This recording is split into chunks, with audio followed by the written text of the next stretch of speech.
ചിലപ്പോഴൊക്കെ ജീവിതത്തിൽ പ്രശ്നങ്ങൾ വരുമ്പോൾ നമ്മളെല്ലാവരും ടെൻഷനിലാകാറുണ്ടല്ലേ. ചിലർക്കത് ഡിപ്രഷനിലേക്കും വഴിവെക്കും.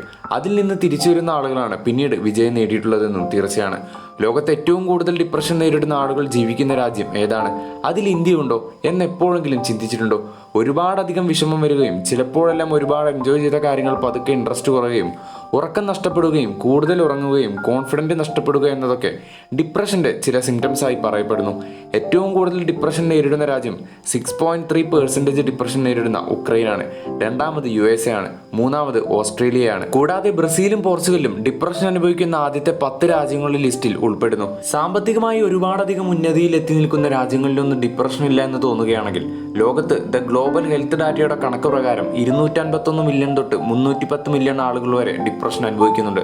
അതിൽ കൂടുതലും ഒരുപാടധികം സമ്പത്തുള്ള രാജ്യങ്ങളിലെ ആളുകളാണെന്നും കണക്കുകൾ പറയുന്നു. ഇത്തരത്തിൽ കുറഞ്ഞ സമയത്തിനുള്ളിൽ ഇൻട്രസ്റ്റിംഗ് ആയ ഒരുപാടധികം വിവരങ്ങൾ ലഭിക്കുന്ന വീഡിയോസിനായി ഈ ചാനൽ സബ്സ്ക്രൈബ് ചെയ്യുമെന്ന് പ്രതീക്ഷിക്കുന്നു.